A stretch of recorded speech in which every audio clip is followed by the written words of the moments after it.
Hey everyone, आज हम करने वाले हैं 28 जून 2024 के the Hindu plus Indian express दोनों ही न्यूज़पेपर का एनालिसिस।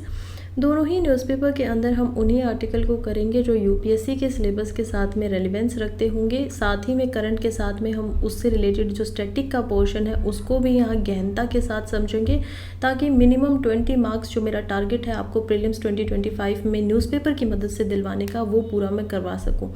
फिलहाल आगे बढ़ने से पहले मैं आप लोगों के लिए एक प्रैक्टिस क्वेश्चन लेकर आई हूँ जो आपको बताना है। कल ही मैंने आपको वर्ल्ड क्राफ्ट सिटी के बारे में बताया था कि कैसे श्रीनगर जो है उसको ये उपाधि दी गई है वर्ल्ड क्राफ्ट काउंसिल के द्वारा, जो कि आती है यूनेस्को के अंदर। और यूनेस्को में भी ये किस ब्रांच और किस प्रोग्राम के तहत चल रहा है क्रिएटिव सिटीज़ नेटवर्क के तहत। ठीक है, अब आपको बताना है कि इन 4 जो सिटीज़ के मैंने नाम बताए हैं, जिसमें जयपुर, श्रीनगर, वाराणसी, ग्वालियर है, इनमें से कौन कौन सी और ऐसी सिटीज़ है जिनको ये जो उपाधि है वो दी जा चुकी है।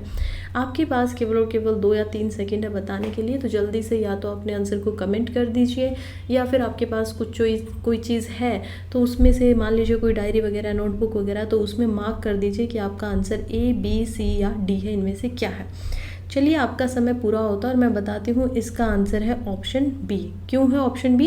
क्योंकि श्रीनगर तो मैं ऑलरेडी आप लोगों को बता ही चुकी हूँ। इसके अलावा जयपुर जो है वो भी यहाँ पर एक ऐसी सिटी है जिसको पहले ये अवार्ड, ये डेजिग्नेशन मिल चुका है। और इसके अलावा जो शहर है वो कौन कौन से हैं? एक यहाँ पर होता है मैसूर, और उसके अलावा जो 4th सिटी है इंडिया में, केवल और केवल 4 ही ऐसे सिटीज़ है जिनको डेजिग्नेशन दी गई है, और जो 4th है वो है ममल्लापुरम। तो ये 4 शहर हैं जिनके नाम आपको याद रखने हैं। ऐसे सवाल 2024 के प्रीलिम्स में भी पूछे गए हैं, उससे पहले भी पूछे जाते हैं कि यूनेस्को के द्वारा अभी तक कौन कौन से ऐसे शहर हैं जिनको हेरिटेज के अंदर डाल दिया गया है। तो ऐसे सवाल आते ही रहते हैं, इस वजह से हमें पूरा उसके लिए क्या रहना है, रेडी रहना है। फिलहाल नेक्स्ट आर्टिकल की तरफ बढ़ते हैं, जो कि है Lok Sabha Arabs bill read resolution on emergency. देखिए, लोकसभा के अंदर मैंने आप लोगों को पिछले 2 दिनों में बहुत ही कुछ पढ़ाया है, जिसमें मैंने आपको स्पीकर क्या होता है, स्पीकर का इलेक्शन क्या होता है, डेप्यूटी स्पीकर क्या होता है, डेप्यूटी स्पीकर का इलेक्शन कैसे होगा, कैसे ये पोस्ट जो है डेप्यूटी स्पीकर की वो 5 साल से खाली पड़ी हुई है। फिर लीडर ऑफ अपोजिशन कौन होता है, लीडर ऑफ अपोजिशन की पोस्ट 10 सालों से खाली क्यों थी, और अब ये लीडर ऑफ अपोजिशन जो है वो कैसे बन गए हैं। तो ये सब समझाया कि कैसे लीडर ऑफ अपोजिशन बनने के लिए मिनिमम आपके पास 10% जो हाउस की स्ट्रेंथ है उसकी सीट होनी चाहिए, राइट। तो मिनिमम ये कितना होगा, 55 सीट होनी चाहिए, क्योंकि अभी अलाइन की मदद से यहाँ पर कांग्रेस के पास 99 सीट है। इसी वजह से ये क्या कर सकते हैं, एलिजिबल हो जाते हैं लीडर ऑफ अपोजिशन बनने के। खैर, फिलहाल मुद्दा ये नहीं है, ये एक छोटा सा रिवीजन था, प्रीकेप था। फिलहाल मुद्दा है इमरजेंसी का। क्यों है? क्योंकि इसी साल इमरजेंसी को 50 साल होने वाले हैं, उसकी 50th एनिवर्सरी होने वाली है। 1975 में सबसे पहली बार जो एनिवर्सरी है वो लगाई जाती है। 25 जून को जो इमरजेंसी है उसको घोषित किया गया था, क्योंकि जून ही अभी चल रहा है, और ये जो हमारा इलेक्शन जो हो रहा है वो भी हम देखते हैं कि 1-2 दिन के बाद में ही हम जो ये पूरा का पूरा स्पीकर का चुनाव होता है और उसके बाद में आते हैं। तो ये अपनी जो शुरुआत करते हैं वो इमरजेंसी के रेजोल्यूशन से ही करते हैं, और अपने कठिन शब्दों में उसकी निंदा भी करते हैं। इन्होंने क्या कहा वो आप अपने खुद शब्दों में सुन लीजिए। माननीय सदस्यगण, ये सदन 1975 में देश में आपातकाल इमरजेंसी लगाने के निर्णय की कड़े शब्दों में निंदा करता है। इसके साथ ही हम उन सभी लोगों तो सुना आप लोगों ने कैसे इनका मानना है कि इमरजेंसी जो थी वो काफ़ी निंदनीय एक रेजोल्यूशन जो था वो करवाया गया था। फिलहाल समझते हैं कि इमरजेंसी के ऊपर इतनी सारा क्रिटिसिज्म हो क्यों रहा है। तो इमरजेंसी जब डिक्लेयर हुई थी तो हमें पता है हमारी जो उस समय पर प्राइम मिनिस्टर थी वो इंदिरा गांधी थी। समय अगर जब मैं इमरजेंसी आपको पढ़ाने ही वाली हूँ तो इसमें एक तो मैं आपको बताऊँगी इमरजेंसी होती क्या है, उसके बाद कितने टाइप की इमरजेंसी है, कब कब ये इंडिया में लगी है, इमरजेंसी जब लगती है 1975 से 1997 तक तो इसकी निंदा क्यों करी जा रही है, क्या कारण है कि इसके बारे में बुरा बोला जा रहा है, इससे पहले कभी इमरजेंसी लगी है तो उनके ऊपर कोई सवाल क्यों नहीं उठाया गया, और लास्ट में हम देखेंगे कि ऐसे जो शब्द निकले हैं वो क्यों निकाले गए हैं गवर्नमेंट की तरफ से। फिलहाल इंट्रोडक्शन में देखते हैं कि इमरजेंसी जो है वो एक्चुअली में इंडिया का जो कॉन्स्टिट्यूशन है और उसका जो भाग 18 है उसके अंदर हम आर्टिकल 352 से 307 के बीच में इसके प्रोविजंस को पाते हैं, राइट। हमें समझ में आता है कि आर्टिकल 352 के अंदर इमरजेंसी दिया हुआ है, आर्टिकल 360 तक इमरजेंसी के बारे में ही चर्चा चल रही है। अब ये जो प्रोविजंस हैं ये सेंट्रल गवर्नमेंट के द्वारा सेंट्रल गवर्नमेंट को इतनी कैपेसिटी देते हैं कि ये क्या कर सकते हैं, कभी कोई अबनॉर्मल यानी कि असामान्य सिचुएशन अगर हो जाती है तो उसमें क्या करें, उससे ये लोग मीटअप कर सके, उसके साथ में ये क्या कर सके, उसका सुलझाव कर सके। तो इसी वजह से इनके इमरजेंसी जैसे प्रोविज़न को असामान्य स्थितियों के लिए बनाया गया है हमारे संविधान निर्माताओं के द्वारा, कॉन्स्टिट्यूशनल मेकर्स के द्वारा। अब हम आगे बढ़ते हैं और देखते हैं कि इसके पीछे बनाने के क्या कारण रहे होंगे। अब आप सोचिए, एक तो हमें समझ में आ गया कि अब नॉर्मल सिचुएशन होनी चाहिए। अब नॉर्मल सिचुएशन कब होती है, जब यहाँ पर चीज़ें जो हैं वो स्मूथली नहीं चल रही है, तभी आप क्या करेंगे, इमरजेंसी को लगाएंगे। स्मूथली नहीं चल रही है तो इसका मतलब कंट्री के ऊपर कुछ ना कुछ प्रॉब्लम आई हुई है, चाहे वो फाइनेंशियल तरीके से आई हो, चाहे वो हम देखते हैं किसी ने अटैक कर दिया हो। तो इन्हीं सब कारणों से अपनी कंट्री की, एक तो हमारी जो यूनिटी है, एक तो हम लोग क्या है, यूनियन ऑफ फेडरेशन है। तो यूनियन ऑफ फेडरेशन जो देश है हम, उसमें हमारी अखंडता, जो एक दूसरे के साथ हम मिले हुए हैं, कोई भी स्टेट हमारी एक स्टेट से अलग नहीं हो सकती है, यूनियन से अलग नहीं हो सकती है, स्टेट से तो अलग ही रहती है। तो वो चीज़ हमारी बरकरार रख सके सेंट्रल गवर्नमेंट, हमारी जो इंटीग्रिटी है उसको बरकरार रखे और जो सिक्योरिटी सबसे महत्वपूर्ण है उसके ऊपर यहाँ पर काम कर सके। इन्हीं कारणों की वजह से रैशनली होकर, बिल्कुल बहुत सोच विचार कर यहाँ पर जो कॉन्स्टिट्यूशन मेकर्स थे, कॉन्स्टिट्यूशन फादर्स थे, उन्होंने इन प्रोविजंस को कॉन्स्टिट्यूशन के अंदर डाला था। फिलहाल बात करें कि कितने प्रकार की इमरजेंसी होती है, तो हमें कॉन्स्टिट्यूशन के अंदर यानी कि संविधान के अंदर 3 तरीके की इमरजेंसी जो है वो दिखाई देती है। पहली होती है नेशनल इमरजेंसी, जो कि आर्टिकल 352 में आपको मिलेगी। नेशनल इमरजेंसी है तो यानी कि पूरे राष्ट्र के ऊपर लगी हुई है, पूरे देश पे लगी हुई है। इसके 3 कारण हो सकते हैं। पहला इसका कारण होता है वॉर, यानी कि किसी युद्ध की वजह से लगी है। दूसरा रीजन हो सकता है एक्सटर्नल अग्रेशन, कि कोई बाहर की वजह से आपको अग्रेशन दिखा रहा है और आप पे अटैक कर रहा है, तो भी ये लगेगा। और तीसरा हो सकता है आर्म्ड रिबेलियन, यानी कंट्री में ही यहाँ पर क्या हो गया है, आर्म रिबेलियन हो गया है, लोगों ने हथियार उठा लिए हैं। ऐसे सिचुएशन में नेशनल इमरजेंसी लागू की जा सकती है। दूसरा हम देखते हैं दूसरी इमरजेंसी जो कि है प्रेसिडेंट रूल। अब ये बहुत बार लगी है, आर्टिकल 356 में लगती है। ये लगती कब है, स्टेट के अंदर। जब भी किसी पर्टिकुलर स्टेट के अंदर हमारी जो कॉन्स्टिट्यूशनल मशीनरी है अगर वो फेलियर कर जाती है, कॉन्स्टिट्यूशन के प्रावधानों को माना नहीं जाता है, कुछ गलती कर दी जाती है, तो उस समय पे हम देखेंगे कि लगता है प्रेसिडेंट रूल या फिर आर्टिकल 356। थर्ड हम देखते हैं जो कि है फाइनेंशियल इमरजेंसी। अब ये होती है आर्टिकल 360 के अंदर में। अब आप इनको ऐसे भी याद कर सकते हैं कि ये तीनों जो इमरजेंसी है इनके बीच में 4 का एक्चुअली में गैप है, क्योंकि 352 फिर 356 और फिर हम 360 पे देखेंगे। अब फाइनेंशियल इमरजेंसी जो होती है वो होती है फाइनेंशियल स्टेबिलिटी को लेकर। जब फाइनेंशियल स्टेबिलिटी के ऊपर कोई खतरा आता है इंडिया के अंदर तो फाइनेंशियल इमरजेंसी को ही लगाया जाता है। आज तक ये इंडिया में एक बार भी लागू नहीं हुई है। तो प्रेसिडेंट रूल काफ़ी बार हुआ है। अब हम यही देखेंगे कि कितनी बार जो नेशनल इमरजेंसी है वो लगी है। नेशनल इमरजेंसी आज तक इंडिया के अंदर केवल और केवल 3 बार लगी है जब से हम आज़ाद हुए हैं। पहली बार लगी थी 1962 से लेकर 1968 के बीच में, जब इंडिया और चाइना का युद्ध हो रहा था। उस समय हमारे जो प्रधानमंत्री थे वो थे पंडित जवाहरलाल नेहरू। दूसरी बात जब ये इमरजेंसी लगती है तो 1971 में लगती है। अब इंडिया और पाकिस्तान का वॉर हो रहा था। क्यों हो रहा था? प्राइम मिनिस्टर यहाँ पर इंदिरा गांधी थी। वॉर हो रहा था क्योंकि इंडिया जो है वो बांग्लादेश को या फिर ईस्ट पाकिस्तान जो था उसको सपोर्ट कर रहा था एज अ फ्री कंट्री बनने में। तो इसी वजह से पाकिस्तान जो है उसकी लड़ाई हमारे साथ हुई। फिर हम थर्ड टाइम इसको देखते हैं जो कि है 1975 से 1977 तक, जिसका कारण दिया गया पॉलिटिकल इंस्टेबिलिटी।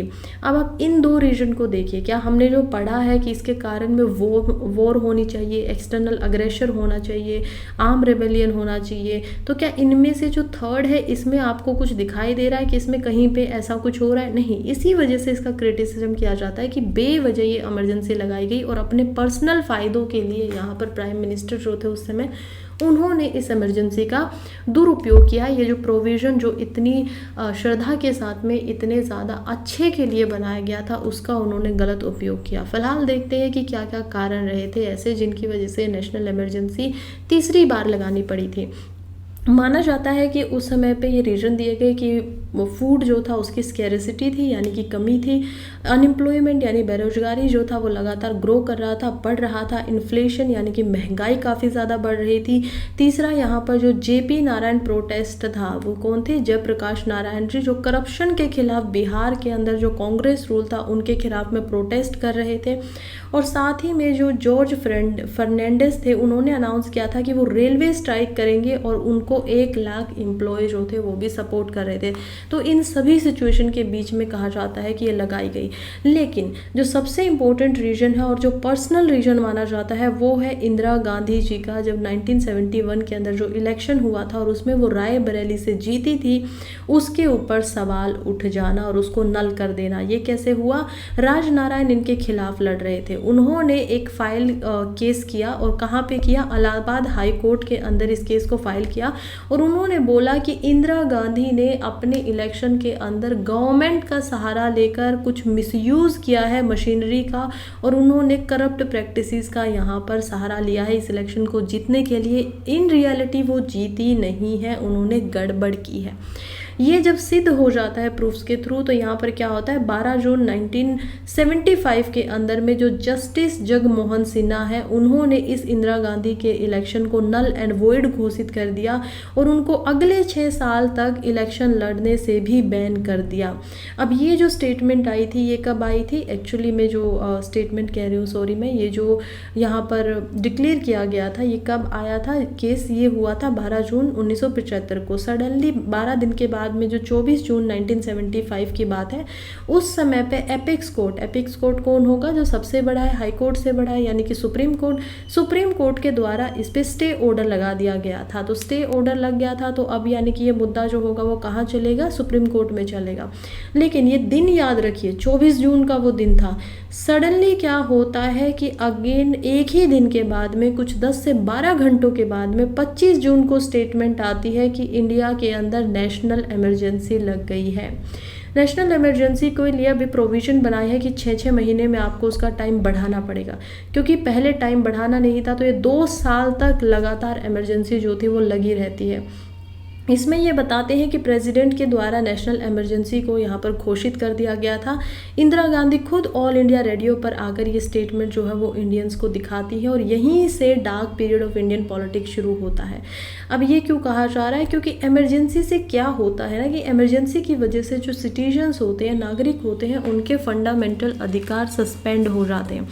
फंडामेंटल राइट्स होते क्या? फंडामेंटल राइट्स आपके होते हैं, जो कि पार्ट 3 में आप कॉन्स्टिट्यूशन में देखेंगे। इन राइट्स के अकॉर्डिंग आप जो है गवर्नमेंट के खिलाफ, अगर गवर्नमेंट आपके मौलिक अधिकार या फंडामेंटल राइट्स के ऊपर कोई सवाल उठाए या कुछ कतहाई करे या उनको तोड़े, तो डायरेक्टली सुप्रीम कोर्ट में जा सकते हो। तो ये होते हैं फंडामेंटल जो राइट्स की पावर होती है वो। इसके अलावा आपको जीने का अधिकार दिया गया है, आपके साथ इक्वालिटी का व्यवहार किया जाएगा। राइट टू इक्वालिटी आपको है आर्टिकल 14 के तहत, जो कि फंडामेंटल राइट है। सो आर्टिकल 12 से लेकर आर्टिकल 35 तक जो भी आपके ये पूरे के पूरे आर्टिकल है, इन सभी में आपके फंडामेंटल राइट्स की ही बात होती है। सब सस्पेंड हो जाते हैं एक्सेप्ट आर्टिकल 21। एक जीने का अधिकार ही सिर्फ आपके पास रहता है, और इनका भी इन्फोर्समेंट सस्पेंड होता है। यानी आर्टिकल कॉन्स्टिट्यूशन में तो रहेंगे, लेकिन अब उनको लागू करवाने के लिए आप सुप्रीम कोर्ट में नहीं जा सकते हो। फिर ये भी माना जाता है कि इनके जो पॉलिटिकल अपोनेंट थे, जिसमें एल.के. अडवाणी, वाजपेयी, मोरारजी देसाई, जयप्रकाश नारायण आते थे, इन्होंने इन सब को जेल में डलवा कर उनको इम्प्रिजन्ड करवा दिया। तो उनको जेल में डलवा दिया गया था, ये भी गलत था। इसके अलावा इन्होंने सेंसरशिप लगा दी प्रेस के ऊपर कि कुछ भी अगर छपेगा न्यूज़पेपर के अंदर और रेडियो के ऊपर जो भी न्यूज़ जाएगी, तो उन सभी के ऊपर यहाँ पर गवर्नमेंट को पता होगा कि क्या बोला जा रहा है, क्या छप रहा है, ताकि कोई भी इनके खिलाफ कोई भी यहाँ पर स्टेटमेंट ना दे सके। एंटायर पावर जो थी वो पूरी की पूरी यूनियन गवर्नमेंट में आ गई। अब इसका क्या मतलब है? हमारे कॉन्स्टिट्यूशन ने हमारी जो देश की सत्ता है, खास करके राजनीतिक सत्ता, उसको बांटा हुआ है, डिवाइड किया हुआ है। इसकी पावर्स को डिवाइड करने को क्या बोलते हैं? फेडरलिज्म। यानी कि हमारी जो कंट्री है वो फेडरल कंट्री है।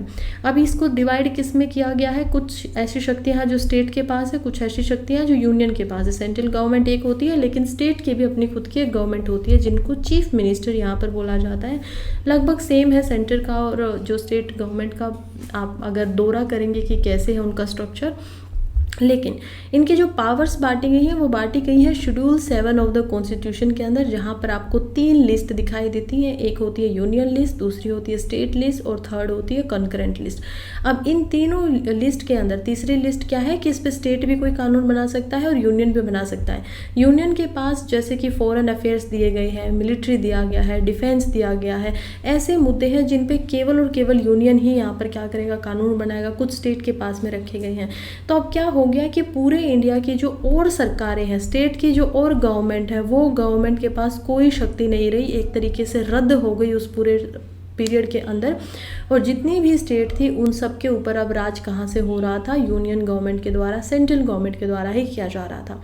फिर इन्होंने 42nd अमेंडमेंट को पास किया। अब ये क्या था, 42nd अमेंडमेंट में इन्होंने बहुत सारे बदलाव किए।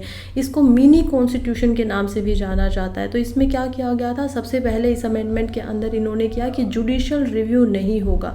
किस चीज़ का नहीं होगा, जब इमरजेंसी लगाई जाती है तो उसका जुडिशल रिव्यू सुप्रीम कोर्ट वगैरह कभी नहीं कर सकते। हालांकि जब जयप्रकाश नारायण दोबारा से आते हैं यहाँ पर और वो आकर क्या करते हैं, मोरारजी देसाई यहाँ पर प्राइम मिनिस्टर बनते हैं और वो 44th अमेंडमेंट यहाँ पर लेकर आते हैं 1977 के अंदर, जिसमें जो भी इन्होंने किए थे उन सारी चीज़ों को वो माइनस कर देते हैं।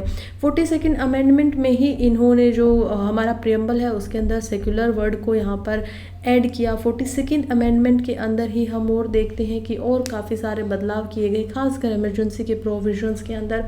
फिर हम देखते हैं कि इन्होंने काफ़ी सारी ऑर्गेनाइजेशंस के ऊपर भी बैन लगा दिया था।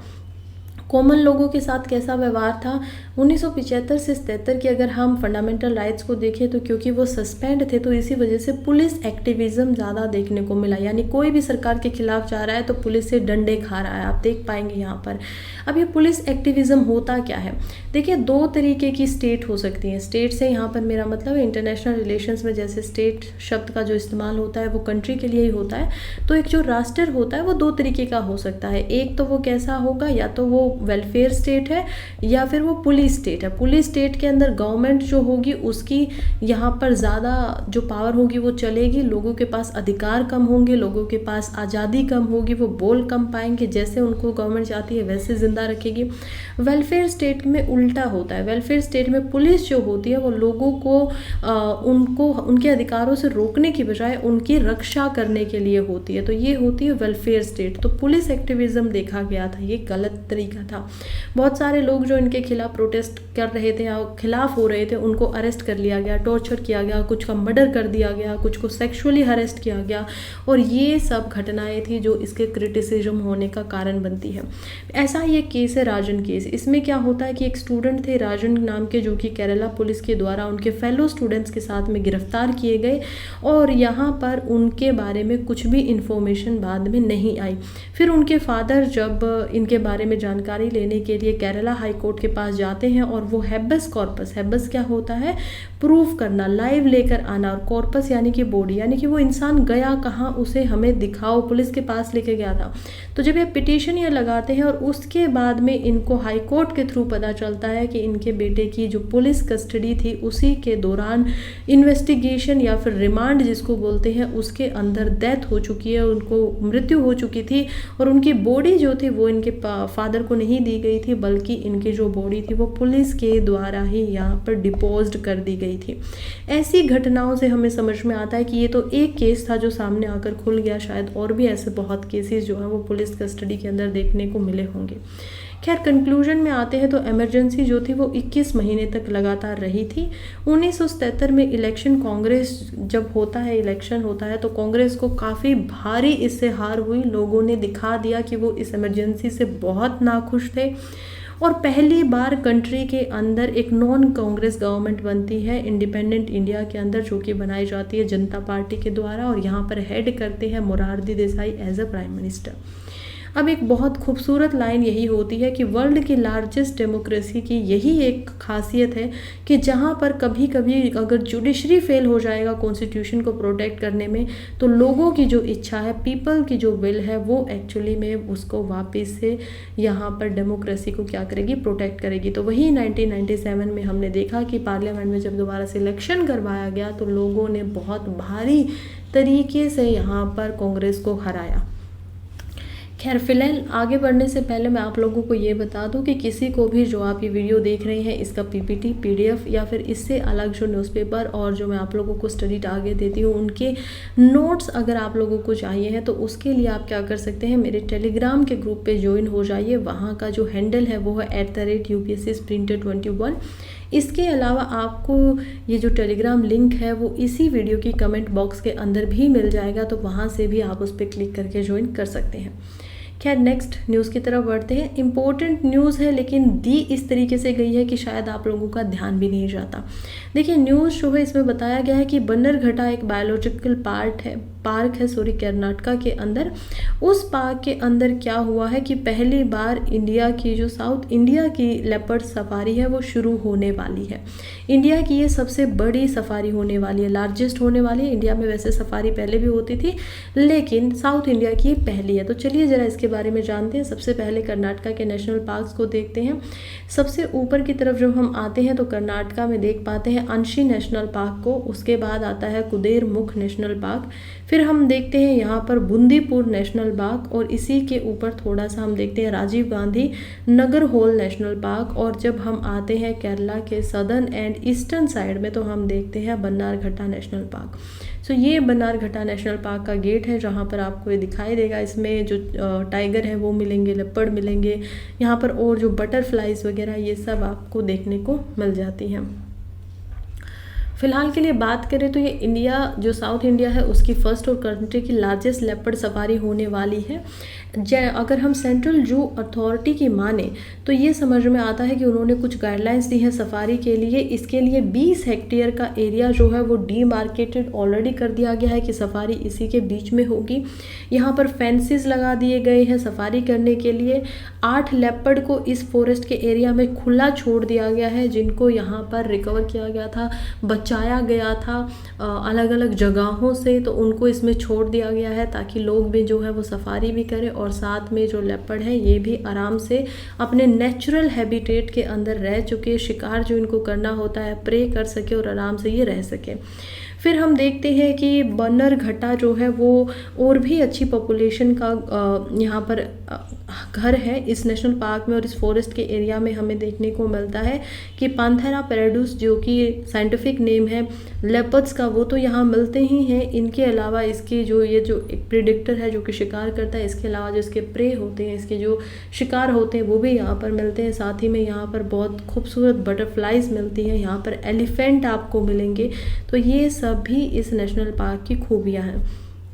लेपर्ड के बारे में कुछ जानते हैं तो लेपर्ड जो होता है जितनी भी बिग कैट फैमिली होती है उसके अंदर सबसे स्मॉलेस्ट होता है और ये अपने जो अलग अलग हैबिटेट होते हैं इसकी यूनिक एक कैरेक्टरिस्टिक यही है कि ये उनके अंदर अडेप्ट कर लेता है। लेपर्ड जो होता है वो एक नॉक्टर्नल एनिमल है। अभी ऐसा सवाल 2023 के प्रीलिम्स के अंदर भी आया हुआ था कि 4-5 एनिमल्स के नाम दिए गए और पूछा गया कि इनमें से नॉक्टर्नल एनिमल कौन सा है। तो नॉक्टर्नल यानी कि रात में ये जागता है पूरी रात और रात में शिकार करता है और ये छोटी छोटी स्पीशीज़ के ऊपर फीड करता है जो कि हर्बीवरस है यानी कि जो कि घास फूस खाते हैं। और उसमें हम देखते हैं कि इसमें चीतल आता है, हॉग आता है, डियर आता है, वाइल्ड बोर आता है। तो ये सब यहाँ पर देखेंगे कि इसका शिकार बनते हैं। इसके अलावा ये मेलानिस्टिक लेपर्ड होते हैं। तो मेलानिस्टिक का क्या मतलब होता है? मेलानिस्टिक जो है वो मेलानिन शब्द से बना है। अब ये मेलानिन क्या होता है? मेलानिन एक्चुअली में एक हार्मोन है जो कि यहाँ पर बॉडी की स्किन के ऊपर ब्लैक कलर को देता है। तो ये जो हार्मोन होता है ये हम देखते हैं कि इसके ऊपर जो आप ये ब्लैक स्पॉट्स देख रहे हैं, छोटे छोटे काले धब्बे देख रहे हैं, ये होते हैं मेलानिस्टिक की वजह से। और इसको कई बार ब्लैक पैंथर के नाम से भी जाना जाता है। डिफरेंट स्पीशीज़ इनको मान लिया जाता है लेकिन एक्चुअली में ये क्या है? लेपर्ड ही होते हैं। मध्य प्रदेश के अंदर इंडिया में सबसे हाईएस्ट नंबर ऑफ लेपर्ड देखने को मिलते हैं जिनकी अभी फ़िलहाल की संख्या जो है वो 3907 है। इसके बाद सबसे ज़्यादा जो लेपर्ड होते हैं वो महाराष्ट्र के अंदर है इंडिया में, उसके बाद कर्नाटका एंड तमिलनाडु। फ़िलहाल आप लोगों को आगे इसका आंसर मिलेगा, लेकिन अगर आपको पता है तो इस सवाल का जवाब दीजिए, जो कि है what is IUCN status of Indian leopard. Indian जो लेपर्ड है, जिसका नाम भी हम देखेंगे यहाँ पर, तो उसका क्या IUCN का स्टेटस है रेड लिस्ट के अंदर।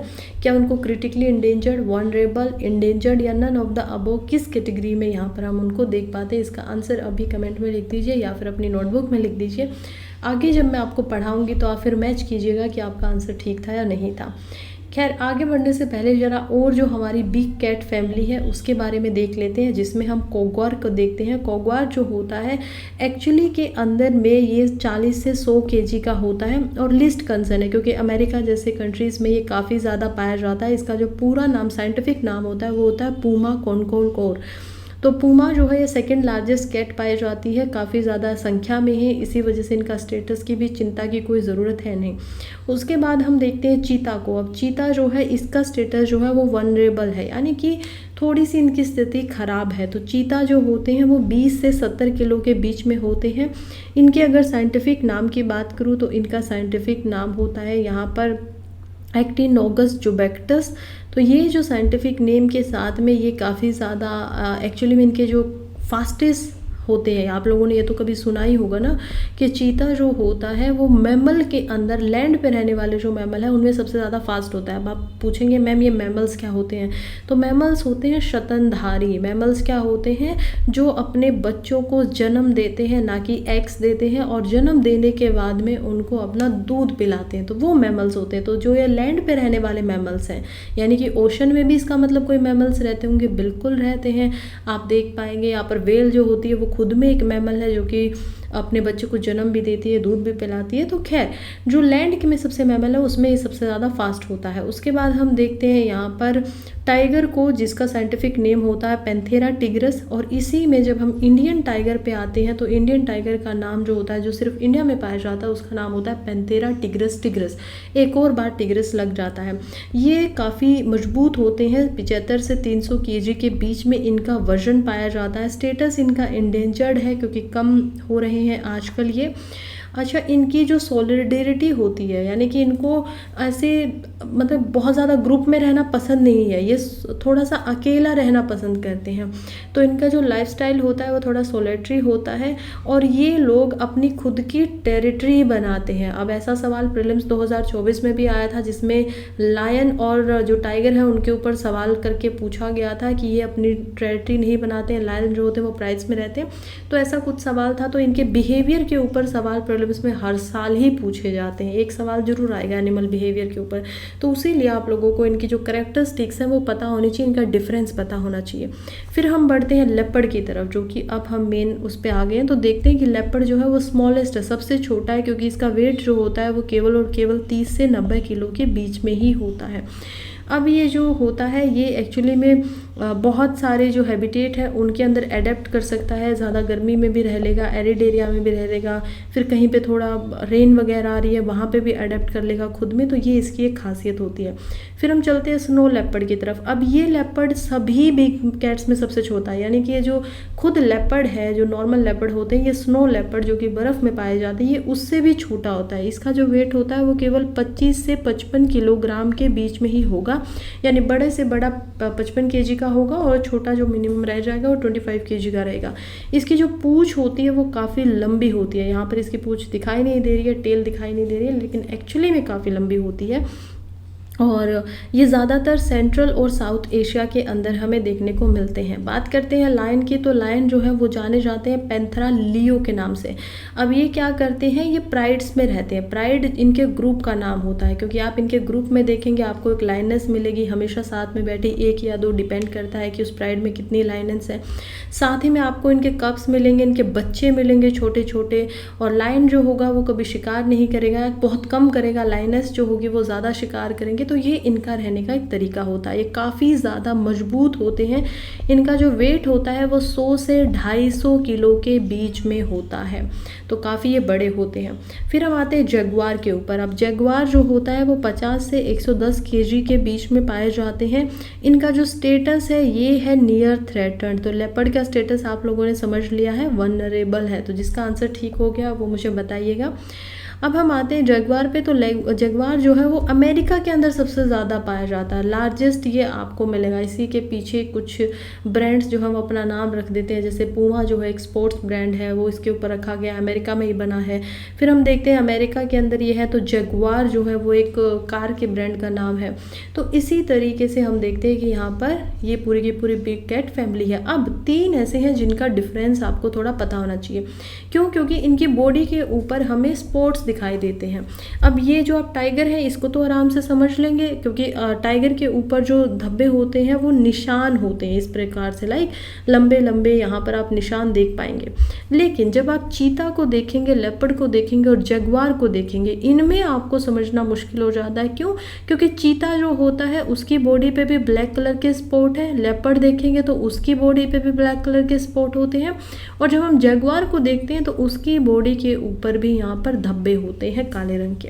अब इनको कैसे समझे? इनको समझना आसान इस वजह से हो जाता है क्योंकि चीता जो होता है उसकी आंखों के ऊपर आपको ये निशान दिखेगा। ये केवल इसी में नहीं, हर चीता में आपको जो ये ब्लैक कलर का यहाँ आई से लेकर फेस तक का एक कनेक्टेड लाइन होती है, ये सिर्फ चीता में मिलती है। फिर हम लेपर्ड की तरफ जाते हैं, तो लेपर्ड और चीता में यही डिफरेंस है सबसे बड़ा, कि इनमें क्या है कि इनके स्पॉट तो हो सकते हैं एक जैसे लगे, लेकिन इनकी जो लेपर्ड होगा उसकी आई के ऊपर जो ये निशान है ये नहीं मिलेगा। दूसरा जो लेपर्ड होगा उसका कलर थोड़ा सा ज़्यादा डार्क होगा और चीता थोड़ा सा लाइट कलर के होते हैं। जगुआर की बात करें तो जगुआर के बॉडी के ऊपर जो स्पॉट होते हैं वो एक्चुअली में फुल ब्लैक नहीं होते हैं, वो इस तरीके से जो उनकी बाउंड्री होती है वो ब्लैक होती है, लेकिन बीच में उसकी स्किन का कलर होता है, तो इससे इनको पहचानना आसान है। इंडिया में बात करते हैं प्रोजेक्ट टाइगर की। तो देखिए इंडिया में प्रोजेक्ट, क्योंकि हम यहाँ पर लेपर्ड की बात करें तो उससे मिलता जुलता टाइगर भी है, तो यहाँ पर बहुत सारे इंडिया में प्रोजेक्ट हुए, जैसे कि प्रोजेक्ट लायन भी हुआ है, प्रोजेक्ट टाइगर भी हुआ है। प्रोजेक्ट टाइगर को हम डिटेल में पढ़ेंगे। प्रोजेक्ट लायन जो था वो मैं बस आपको बता दूँ कि गिर नेशनल पार्क के अंदर जो है इंट्रोड्यूस किया गया था, जो कि गुजरात में है, जहाँ पर गिर के हमें फॉरेस्ट भी दिखाई देते हैं। जब हम प्रोजेक्ट टाइगर की बात करें तो ये जो प्रोजेक्ट टाइगर है ये लॉन्च किया गया है इंडियन गवर्नमेंट के द्वारा, और इसकी जो फंडिंग की जाती है वो की जाती है ministry of environment, forest and climate change के द्वारा। फ़िलहाल मैं आपको बता दूं कि इसके लिए 12th प्लान जब इसका आता है 2019 के अंदर, तो इसमें लगभग यहाँ पर 1245 करोड़ इस प्रोजेक्ट के लिए दिए जाते हैं। इस प्रोजेक्ट के अंदर जो टाइगर हैं इंडिया के अंदर, क्योंकि अभी पिछले साल ही हम लोगों ने, इंडिया ने पहली बार जो ट्रांस कॉन्टिनेंटल एक ट्रेड किया है या फिर टाइगर को लेकर आए थे इंडिया के अंदर, नामीबिया से, अफ्रीका से हमने उनसे ख़रीदा था उनको, और हम देखते हैं कि हमने इसको कूनो नेशनल पार्क जो मध्य प्रदेश है उनके अंदर इंट्रोड्यूस करवाया था। तो इसी वजह से ये इम्पोर्टेंट हो सकता है कि हो सकता है मेंस में आपको इससे रिलेटेड सवाल पूछ लिया जाए। इन पे बार बार न्यूज़ लगातार पूरे साल से आती रहती हैं। फिलहाल देखिए तो इंडिया के अंदर 53 टोटल टाइगर रिजर्व्स बने हुए हैं। टाइगर रिजर्व के अंदर एक कोर और बफर स्ट्रेटजी के साथ में टाइगर रिजर्व्स को बनाया जाता है। ये आपको जो नेशनल पार्क होते हैं या फिर जो सेंचुरी होती है वो कैसे बनती है, तो आप अपने एनवायरनमेंट के स्टैटिक के पोर्शन में भी इसको वहाँ से पढ़ सकते हैं। इसकी जो कंजर्वेशन का काम होता है उसकी रिस्पॉन्सिबिलिटी दी जाती है नेशनल टाइगर कंजर्वेशन अथॉरिटी को, NTCA को। तो ये भी आपको याद रखना बहुत इंपॉर्टेंट है, क्योंकि जब ये प्रोजेक्ट बनाया गया था तभी इस अथॉरिटी की एस्टैब्लिशमेंट की गई थी, और इसको बनाया गया था wild life protection act WPA act of 1972 के तहत में। कंट्रोल भी इसको NTCA करता है, साथ में जो मिनिस्ट्री ऑफ एनवायरनमेंट है वो करती है, मिनिस्ट्री ऑफ स्टेट के अंदर जो ministry of environment and forest and climate change होती है वो करती है, और 3 मेंबर इसमें पार्लियामेंट के होते हैं। तो कौन कौन इसकी भूमिका निभा रहा है? NTCA प्लस यहाँ पर हम देखेंगे यूनियन या central ministry of environment, forest and climate change. उसके बाद में स्टेट की मिनिस्ट्री भी जो है environment, forest and climate change की वो, और 3 पार्लियामेंट के मेंबर यहाँ पर कंट्रोल इसको पूरे तरीके से करेंगे। इसके अलावा इंडिया के द्वारा एक IBCA के नाम से इंटरनेशनल बिग कैट अलायंस को भी बनाया गया है। इंडिया ने इसको इनिशिएट किया था, और इसके अंदर जो 7 मेजर बिग कैट स्पीशीज़ होती हैं, जिसके अंदर टाइगर आता है, लायन आता है, लेपर्ड, स्नो लेपर्ड, चीता, जगुआर, प्यूमा, यानी कि जो मैंने अभी आप लोगों को सारे के सारे समझाए, उन 7 को रखा गया है। और इनका काम भी यही है कि इनको क्या करना है, इसका कंजर्वेशन करना है वर्ल्ड वाइड, जहाँ पर भी इनकी पॉपुलेशन हमें दिखाई देती है। इनिशली जब हमने शुरुआत की थी टाइगर रिजर्व करने की, तो हमने केवल 9 टाइगर रिजर्व शुरुआत में बनाए थे, लेकिन वो बढ़कर आज 55 टाइगर रिजर्व जो हैं वो हो चुके हैं। नेक्स्ट आर्टिकल की तरफ बढ़ते हैं, जो कि हमारा जीएस पेपर 2 के अंदर सोशल जस्टिस जो हमारा एक पेपर है मेंस में, जिसमें से 10 से 15 नंबर का सवाल आता है, तो उसके लिए इम्पोर्टेंट हो जाता है। देखिए 3 स्टेट का पता चला है, झारखंड, छत्तीसगढ़ और उड़ीसा, और उन 3 स्टेट में से 5 ऐसी डिस्ट्रिक्ट है जिनके अंदर कोयल माइनर और कोयल माइन के वर्कर जो हैं आसपास के एरिया में रहते हैं। अब यहाँ पर कोयल यानी कि कोयले की जो माइंस हैं, खदानें हैं, वो काफ़ी ज़्यादा है। इसी वजह से जो इनमें काम करते हैं वो प्लस जो इनके आसपास रहते हैं वो, उनके ऊपर एक स्टडी करवाई गई। अब ये जो स्टडी की थी, ये की थी नेशनल फाउंडेशन फॉर इंडिया के द्वारा, और इन्होंने 1200 घरों पर सर्वे किया। अब ये जो सर्वे था, इससे निकल कर आया कि जो भी कोयले के अंदर यहाँ पर काम कर रहे हैं और इवन आसपास के एरियाज़ में भी रहते हैं, उन सभी को काफ़ी ज़्यादा मेजर बीमारियाँ हो रही हैं, जैसे कि उनको स्किन डिजीज़ हो जाती है, उनको रेस्पिरेटरी प्रॉब्लम हो जाती है, सांस लेने में प्रॉब्लम है, उनको एंजिमा हो रहा है, एस्थमा हो रहा है, उनको डर्मेटाइटिस की बीमारियां हो जाती हैं, उनको अगेन ऐसी बड़ी बड़ी बीमारियां, फंगल इन्फेक्शन, ये सब देखने को मिलता है, जिनकी वजह से काफ़ी प्रतिशत जो ये अपनी कमाई करते भी हैं उसका हिस्सा ये अपने मेडिकल उसके ऊपर लगा देते हैं। अब फिलहाल ये प्रॉब्लम है क्योंकि इसमें प्रोलॉन्ग्ड एक्सपोजर की बात की जा रही है कि लंबे समय से ये लगातार इसके एक्सपोजर में है, इसी वजह से इनके साथ ये हो रहा है। अब क्या किया जाए, क्या इनको यहाँ से बिल्कुल निकाल दिया जाए? वो भी करेंगे तो फिर ये कमाएंगे क्या, राइट? तो इनसे हम इनका जो एक आमदनी है वो नहीं छीन सकते हैं। इसी वजह से होना क्या चाहिए, जो रिन्यूएबल एनर्जी है उसके ऊपर निर्धारित हो, और इनको जो यहाँ से जो वर्कर आते हैं उनको क्या किया जाए, रिप्लेस किया जाए, उनकी जो जगह है उसको बदला जाए, और बदल कर उनको जो रिन्यूएबल एनर्जी सेक्टर है जिसमें इनकी हेल्थ के साथ में कोई खिलवाड़ ना होता हो, वहाँ पर उनको भेजा जाए। फिलहाल 2030 तक हमारी ये जो पूरी 500 गीगावाट की जो इलेक्ट्रिसिटी है वो हम प्रोड्यूस करते हैं कोयले के साथ में, उसको 250 गीगावाट करने की बात चल रही है, यानी 50% हम उसको कम कर देंगे। और हमारा जो मेन फोकस होगा इलेक्ट्रिसिटी बनाने का, वो या तो सोलर इलेक्ट्रिसिटी, सोलर पावर से होगा, या हाइड्रो पावर से होगा, ऐसी स्थितियों से, या जो अदर रिन्यूएबल एनर्जी सोर्सेज हैं उनके साथ में हम इसको बनाएंगे। खैर इसी दिशा में आगे बढ़ते रहना है। और जो सोशल जस्टिस के तहत जो लेबर होते हैं, जो अंडर प्रिविलेज पर्सन है, उन सभी का जो ध्यान है वो गवर्नमेंट को ही अपनी पॉलिसीज़ बनाते समय रखना होना चाहिए। नेक्स्ट आर्टिकल की तरफ बढ़ते हैं। प्रीलिम स्पेसिफिक ये न्यूज़ थोड़ी ज़्यादा लग रही है, क्यों हो जाती है, क्योंकि यहाँ पर बात हो रही है केन्या के अंदर मैपिंग की। देखिए अभी क्या हुआ है कि अभी जो केन्या है उसके अंदर, क्योंकि वहाँ की गवर्नमेंट ने टैक्स को बढ़ाया, तो इस वजह से वायलेंट हो गए हैं लोग, प्रोटेस्ट करने लगे हैं वायलेंट होकर। अभी समझते हैं कि मैं मैपिंग क्यों करवा रही हूँ, क्योंकि अगेन वही 20 नंबर से ज़्यादा टारगेट हमें लेके चलना है। मैपिंग से 1, 2, 3 सवाल भी आ जाते हैं, तो इसी वजह से हम देखते हैं कि केन्या है कहाँ, और इससे रिलेटेड जितनी भी इन्फॉर्मेशन है उसको समझते हैं।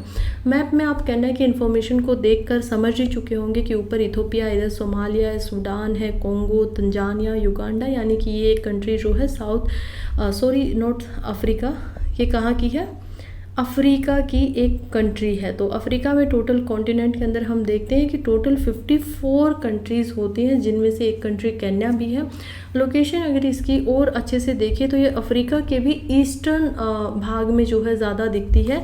यहाँ से केन्या के अंदर से इक्वेटर लाइन जो है वो होकर गुजरती है, तो ये एक इसकी काफ़ी जो हम देख पाते हैं कैरेक्टरिस्टिक है वो भी है। इस वजह से इसको याद रखना चाहिए, क्योंकि इक्वेटर यानी 0 डिग्री की लाइन जो हमारे पृथ्वी को 2 भागों में बांट देती है, वो केन्या कंट्री से गुजरती है, साथ ही में वो युगांडा और इधर कोंगो से भी गुजर रही है, तो ये ऊपर सोमालिया से भी वो गुजरती है। तो इन सबको हम यहाँ से देख सकते हैं। कैपिटल की बात करें तो नायरोबी इसकी कैपिटल है, नायरोबी नाम का जो शहर है। इसके अलावा इसकी करेंसी शिलिंग है। चीफ पोर्ट यहाँ पर मोम्बासा है। ये अपना बॉर्डर जो है वो इथियोपिया से भी यहाँ पर शेयर करी है, सोमालिया से भी। इधर इंडियन ओशन को हम देखेंगे, नीचे तंजानिया को देखेंगे, युगांडा और साउथ सूडान, इन सभी कंट्री से इसकी जो बाउंड्री है वो शेयर होती है। इसके अंदर जो इसकी बाउंड्री है वो लेक विक्टोरिया से भी होती है, जो कि अफ्रीका की सबसे बड़ी लेक यहाँ पर है। उसके अलावा जो लेक तुर्काना है, जो कि पूरे वर्ल्ड में डेजर्ट की एक परमानेंट लेक है, यानी रेगिस्तान के अंदर एक परमानेंट लेक होना, वो भी यहाँ पर ज़्यादातर केन्या के अंदर ही उस लेक का ज़्यादा भाग देखने को हमें मिलता है। फ़िलहाल और इसके बारे में अगर मैं आपको बताऊं तो इसकी जो ऑफिशियल और नेशनल लैंग्वेज है वो है सवाहिल, और यहाँ पर इंग्लिश भाषा का भी इस्तेमाल किया जाता है, जो कि यहाँ की सेकंड जो नेशनल लैंग्वेज है उसके नाम से जानी जाती है। नेक्स्ट आर्टिकल की तरफ हम बढ़ते हैं, जो कि यहाँ पर साइंस के पॉइंट ऑफ व्यू से काफ़ी इम्पोर्टेंट हो जाता है। क्या कह रहा है ये आर्टिकल, चलिए समझते हैं। आर्टिकल बात कर रहा है multi ohmic is transforming how India sport and treat TB and cancer. देखिए जीनोमिक्स की बात हो रही है। जीनोमिक्स क्या होते हैं, चलिए ज़रा आराम से उनको भी समझते हैं फ़िलहाल। लेकिन ये कह रहे हैं कि इंडिया में कैसे जो जीनोमिक्स की स्टडी है और उससे जो ट्रीटमेंट है टीबी और कैंसर का वो बदल रहा है।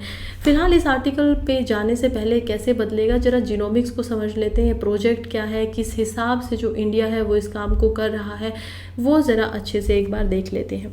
तो देखिए जीनोम्स को जब हम समझते हैं तो जीनोम्स का मतलब होता है डीएनए के अंदर का सीक्वेंस ऑफ जीन्स। अब ये जीन्स क्या है, ये जो आप पेयर देख रहे हैं ये तो आपको पता ही है, डबल हेलिक्स है तो क्या है, डीएनए है।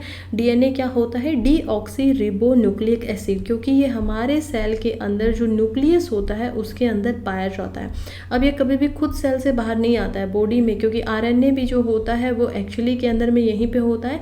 तो ये आरएनए को बाहर भेजता है राइबोसोम्स के पास में, और जो भी हमारी बॉडी को जिससे भी प्रोटीन की नीड है वो प्रोटीन या वो जो मॉलिक्यूल्स है वो बनाने के लिए बोलता है, और बोलने के बाद में जो हमारे राइबोसोम्स होते हैं वो उसी प्रोटीन को जनरेट कर देते हैं। ये हमारी बॉडी के अंदर बहुत ही नॉर्मल बायोलॉजी जो केमिकल प्रोसेस होता रहता है वो होता रहता है, राइट। मेटाबॉलिज्म जो है वो ये इस तरीके से काम करता है।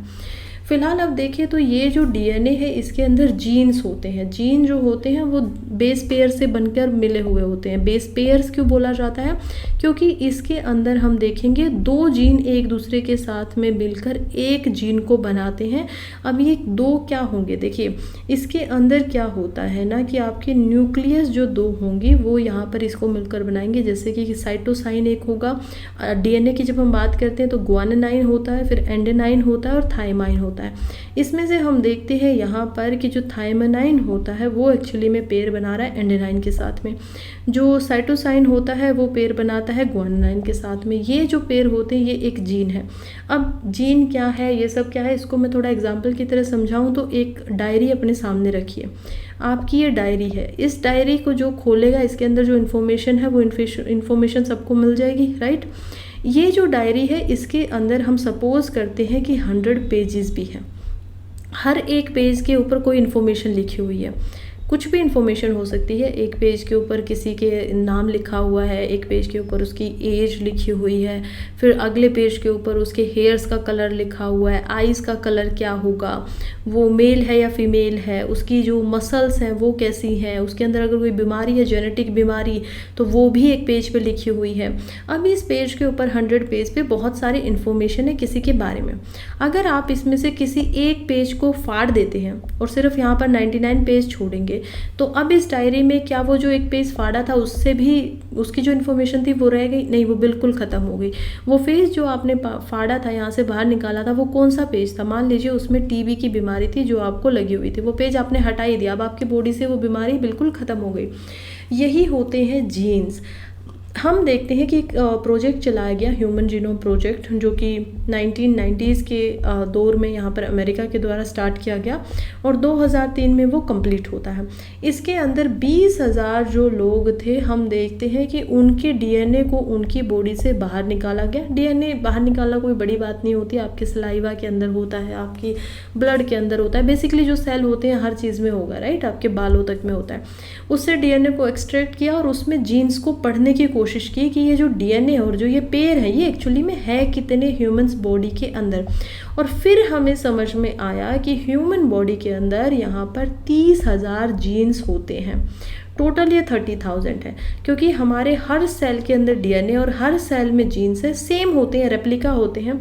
30,000 में जितनी इन्फॉर्मेशन है वही इन्फॉर्मेशन है। अब इसको कैसे समझाऊँ? मान लीजिए आप एक बुक स्टोर पे गए हैं, ठीक है। बुक स्टोर के ऊपर आपको एक किताब खरीदनी थी स्पेक्ट्रम नाम की। उस स्पेक्ट्रम जो है उस किताब के स्टोर के ऊपर उसकी 100 कॉपीज़ आपको मिल रही हैं और आपने पूछा कि मुझे स्पेक्ट्रम चाहिए, मुझे मॉडर्न हिस्ट्री पढ़नी है, तो वो कहते हैं कि ठीक है आप ले जाइए। आपने फिर उनसे पूछा क्या मुझे लक्ष्मीकांत की बुक भी मिलेगी पॉलिटी के लिए यहाँ पर? तो उन्होंने बोला नहीं, ये किताब हमारे पास नहीं मिलेगी क्योंकि हमारे पास केवल स्पेक्ट्रम की ही 100 कॉपी और कोई बुक नहीं है। तो उनके पास कितनी बुक हुई? वैसे तो उनके पास नंबर अगर हम काउंट करें तो 100 बुक है, लेकिन एक्चुअली में उनके पास एक ही बुक है क्योंकि उसी की 100 कॉपी है। इसी तरीके से हमारी जो बॉडी है उसके अंदर एक्चुअली में आप अगर काउंट करने लगेंगे तो ट्रिलियन से भी ज़्यादा क्या कह सकते हैं हमारे जीन्स हैं, लेकिन क्योंकि वो एक ही स्पेक्ट्रम है, क्योंकि वो एक ही सेल है और उसमें 30,000 जीन है और वो same information same to same यहाँ पर दूसरे सेल में भी है, वो उसकी कॉपी है, तो हम कहेंगे कि पूरी बॉडी में 30,000 हमारे क्या होते हैं, जीन्स होते हैं जिनकी हमें इन्फॉर्मेशन होती है। अब ये जो जीन्स होते हैं, एक जीन हो गया, यहाँ पे दूसरा जीन है, तीसरा है, फोर्थ है, इन्हीं जीन की स्टडी को जीनोम बोला जाता है। यानी एक इंसान की बॉडी के अंदर आप जब झांक कर उसके जीन की सीक्वेंस करके उसको पढ़ लेते हो तो वो क्या होता है, जीनोम होता है। अब ये जीन्स और डीएनए बनते कहाँ से? तो डीएनए जो बनता है वो एक्चुअली में बनता है क्रोमोसोम से। याद कर लिया आपने, 8th क्लास में ज़रूर पढ़ा होगा कि 23 जो क्रोमोसोम होते हैं वो फादर से मिलते हैं, 23 मदर से मिलते हैं। तो इसी वजह से जो हमारा डीएनए होता है वो क्या होता है, हमारे पेरेंट्स से हमें मिलता है। अब ये जो 23 का पेयर भी हम इसको बोल सकते हैं, क्यों? क्योंकि 23 माँ से मिल रहे हैं, 23 पिता से मिल रहे हैं। इसमें से जो इसमें 45th एंड 46th क्रोमोसोम होता है, या फिर आप 23rd पेयर जो बोलेंगे, ये क्रोमोसोम होता है जो हमारे जेंडर को निर्धारित करता है। अदरवाइज जो और क्रोमोसोम है उसमें हमारी बॉडी की अदर इन्फॉर्मेशन होती है। अब मैं आपको ये भी बता दूं कि जितने ह्यूमंस आपने आज तक देखे हैं, हम सब का डीएनए 99.9% एक दूसरे से मिलता है। कैसे मिलता है? आपको लग रहा होगा नहीं हमारी तो शक्ल अलग है, रंग रूप अलग है, तो ये 99.9% कैसे मिल सकता है? बिल्कुल ये सच है। आप ज़रा अंदर जाके देखिए, आप ज़रा अपनी वेन्स को देखिए, अपनी मसल्स को देखिए, अपनी जो बोन्स हैं उनको देखिए। इन कारणों की वजह से जो 99% डीएनए एक दूसरे से मिलता है। 0.1% ही हम सब ह्यूमंस के अंदर में कोई बदलाव होता है, जिसकी वजह से हमारी पूरी पर्सनैलिटी और जो भी हम डिफरेंस अभी आप लोग सोच पा रहे हैं, देख पा रहे हैं, वो उसी से होती हैं। फिलहाल समझते हैं जीनोम सीक्वेंसिंग को भी। अब जीनोम सीक्वेंसिंग क्या है, जो कि अभी प्रोजेक्ट में की जा रही है, इसका क्या मतलब है? देखिए, अब मैं अगर यहाँ पर ABCDEFGH लिखूँ तो आपको समझ में आएगा कि ये तो सीक्वेंस में लिखी हुई है। अगर मैं लिख देती BC फिर AFG तो आपको समझ नहीं आता कि ये लिखा क्या है, राइट? तो सीक्वेंसिंग का मतलब होगा, या फिर मैं 1 2 3 4 5 ऐसे लिख दूँ तो ये क्या हो गया कि एक चीज़ सीक्वेंस में लिखी गई है। वही होता है यहाँ पर कि आपके डीएनए को टुकड़ों में तोड़कर, छोटा छोटा टुकड़ों में तोड़ दिया जाता है, फिर उसको जो लाइब्रेरी होती है जो इसको पढ़ सकती है कंप्यूटर की हेल्प की वजह से, तब क्या किया जाता है, उनका सीक्वेंस किया जाता है। जैसे पहला हमने डीएनए का जीन निकाला, क्या है, एंडेमाइन और ग्वानिनाइन। दूसरा जीन क्या है उसके अंदर हमने देखा कि यहाँ पर है थायमाइन एंड साइटोसाइन। तीसरा यहाँ पर फिर ग्वानिनाइन और हम देख पाते हैं साइटोसाइन का पेयर है। उसके बाद ग्वानिनाइन एंड एंडेनाइन का पेयर है। उसके बाद एंडेनाइन एंड थाइटोसाइन का पेयर है। तो ये सब क्या है, ये सब सीक्वेंसिंग है कि कौन सा पहला जीन कौन सा है, दूसरा कौन सा है, तीसरा कौन सा है, फोर्थ कौन सा है, फिफ्थ कौन सा है। इस तरीके से सीक्वेंस हमारे सामने आ जाता है, इसे बोलते हैं जीनोम सीक्वेंसिंग। अब जीनोम सीक्वेंसेस जो होती है वो एक्चुअली में की कैसे जाती है, ये आप आज चाहें तो अपनी भी करवा लें। हालांकि बहुत महंगी है प्रेजेंट टाइम पे, करोड़ों में ये हो पाएगी, अगर हो भी पाएगी तो इतनी ज़्यादा एडवांस जो है टेक्नोलॉजी नहीं हो पाई है। लेकिन क्योंकि ये अभी फ़िलहाल गवर्नमेंट लेवल पे चल रही है, जैसे कि अमेरिका का जो प्रोजेक्ट था वो 2003 में ऑलरेडी कंप्लीट हो चुका है, लेकिन इंडिया को लगता है उन्होंने क्या किया था, इंटरनेशनल लेवल पे किया था। उन्होंने इंडिया से भी कुछ लोगों को उसमें इंडल्ज किया था, मतलब बेसिकली उन्होंने ह्यूमंस को समझने के लिए वो करवाया था। अब इंडिया में देखें तो इंडिया ने खुद का अपना एक प्रोजेक्ट स्टार्ट कर दिया गया है, जो कि है जीनोम इंडिया प्रोजेक्ट। अब इसमें हम क्या कर रहे हैं, 10,000 से ज़्यादा लोगों को हम लेंगे इसके अंदर और उनके जीनोम्स का खाका बनाएंगे, ताकि इंडिया की जो रिप्रेजेंटेशन है, डीएनए है, वो उसको हम आराम से समझ पाए। अलग अलग जो डिफरेंस है थोड़ा थोड़ा, जैसे रीजन के हिसाब से वो डीएनए में पाया ही जाता है। तो खैर यहाँ पर होल जीनोम सीक्वेंसिंग की बात हो रही है कि पूरा के पूरे जो जीन्स हैं एक इंसान के 30,000 जीन की आप सीक्वेंसिंग कर रहे हो, तो वो कैसे किया जाता है वो मैं आपको बता दूं, एक्सोम की मदद से होता है। एक्सोम क्या होता है? ऐसा प्रोटीन होता है जो जीन्स जो प्रोटीन बनवाते हैं राइबोसोम के थ्रू, उसको बनवाने में मदद करता है। तो एक्सोम मैप जो है रियली उन्हीं पे यहाँ पर कैरी किया जाता है। दो ये क्या करेगा, 1% 2% जो यहाँ पर जीन्स है केवल और केवल उन्हीं की इन्फॉर्मेशन हमें देगा। तो वो ना करके यहाँ पर जब आप पूरे 30,000 जीन की इन्फॉर्मेशन निकालते हो तो उसको क्या कहेंगे, होल जीनोम सीक्वेंसिंग बोलेंगे। अब इसका प्रोसेस क्या होता है, मान लीजिए कि आपने या तो ये एक बैक्टीरिया के अंदर का डीएनए का एक फ़ोटो दिखाया हुआ है। फॉर एग्जांपल हम ह्यूमंस के एक सेल लेते हैं, उसमें से हम क्या करेंगे, उसको बाहर निकालेंगे उसकी बॉडी से, उसमें से हम डीएनए को एक्सट्रैक्ट कर लेंगे जो कि कुछ ऐसा दिख रहा है। फिर इस डीएनए को टुकड़ों में काट देंगे छोटा छोटा करके, फिर एक एक टुकड़ा करके हम इसको जो हमारी ये डीएनए लाइब्रेरी सीक्वेंसिंग है इसके अंदर डाल देंगे। उसके बाद इसमें से जो हमारे सामने डीएनए रीड करके आएगा और जो रिकंस्ट्रक्टेड जीनोम के आउटकम होंगे उनको हम अपने पास में सेव करेंगे। और उसके बाद फिर आप अब इस पर स्टडी करेंगे कि इस पेयर के अंदर अगर ये 2 पेयर बन रहे हैं तो इसमें इंफॉर्मेशन क्या होती है, ये आप अपने डाटाबेस के साथ में रखेंगे। अब इसके क्या क्या फ़ायदे होते हैं, देखिए एक तो ये high resolution base by base view दे देता है, जीनोम्स का जीन्स का हमें दिखा देता है। इसमें लार्ज एंड स्मॉल वेरिएंट्स दोनों ही यहाँ पर टारगेट किए जाते हैं, डीएनए को पूरा का पूरा समझा जाता है पर्टिकुलरली, और ये इसके फ़ायदे हैं। इससे अलग जो इसके फ़ायदे होते हैं, मान लीजिए कोई बीमार है, मैंने आपको बीमारी के बारे में बताया, टीबी और कैंसर के लिए इसमें इसका इस्तेमाल हो रहा है, इंडिया में इसका काम कर रहे हैं। तो मान लीजिए कोई बीमार है, अब हमें नहीं पता कि उसके जीन्स के अंदर किसी एक पर्टिकुलर कंपोनेंट है किसी दवाई का जिससे एलर्जी लगी हुई है, राइट। हमें एलर्जी का नहीं पता है, तो वो बीमार है, उसको डेंगू हो गया है। कोई भी एक इंसान है जिसको डेंगू हो गया, एक तरफ दूसरा इंसान है उसको भी डेंगू हो गया है, फैलने वाली बीमारी है, फैल गई है। इसको हमने एक दवाई दी किसी भी ABC नाम की, और इसको भी हमने ABC नाम की दवाई दी। जो यहाँ पर पर्सन B है वो उस दवाई को लेने के बाद ठीक हो गया। पर्सन A की हालत उसको लेने के बाद और ख़राब हो गई क्योंकि उसके जीन्स के अंदर उस दवाई के अंदर जो एक कंपोनेंट था उससे कोई एलर्जी थे। यहाँ पर हमें पता चल सकता, अगर हमें पहले ही हमारे जो जीन्स हैं उनके बारे में इंफॉर्मेशन होती है तो हम क्या कर सकते हैं, पहले ही यहाँ पर टारगेटेड दवाइयाँ बनाकर दे सकते हैं ताकि लोगों को ज़्यादा फ़ायदा हो। तो पर्सनलाइज्ड मेडिसिन यहाँ पर काम करने की एक रेवोल्यूशन की तरफ जो जीनोम प्रोजेक्ट है वो लेकर जा रहा है मेडिसिन को। अब ह्यूमन जीनोम प्रोजेक्ट के बारे में ऑलरेडी मैं आपको बता ही चुकी हूँ कि ये कब था और इसमें 20,500 लोगों के जीन्स को बनाया गया था। बेसिकली इसका काम जो था वो यही था कि इसको आइडेंटिफाई करना और मैपिंग करनी है जितने भी ह्यूमन जीनोम होते हैं।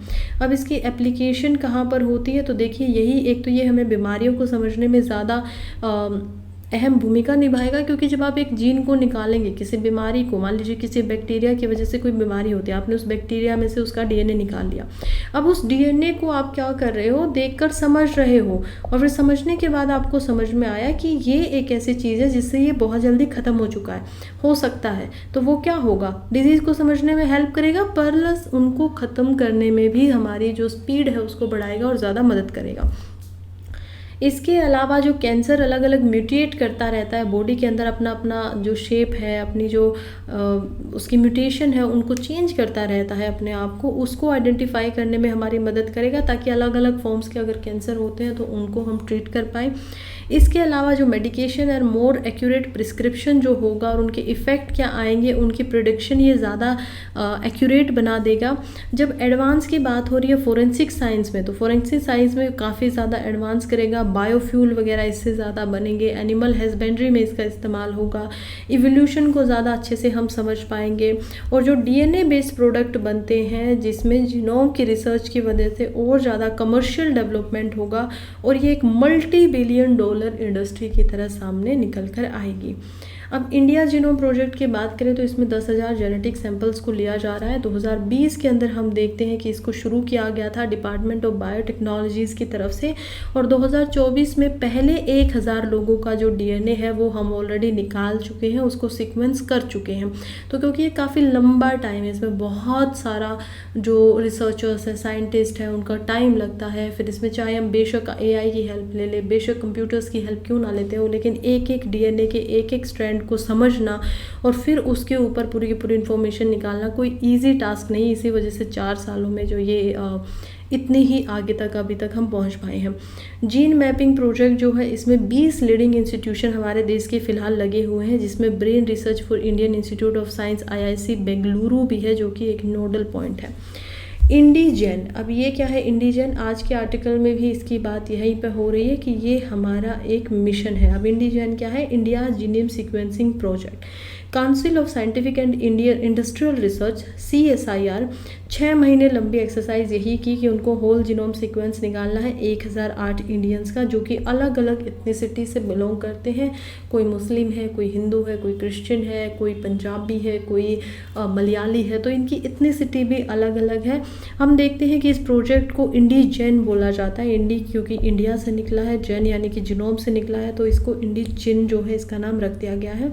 और ये बेसिकली जो जीनोम प्रोजेक्ट है इंडिया का, उसी के अंदर एक यहाँ पर प्रोग्राम है।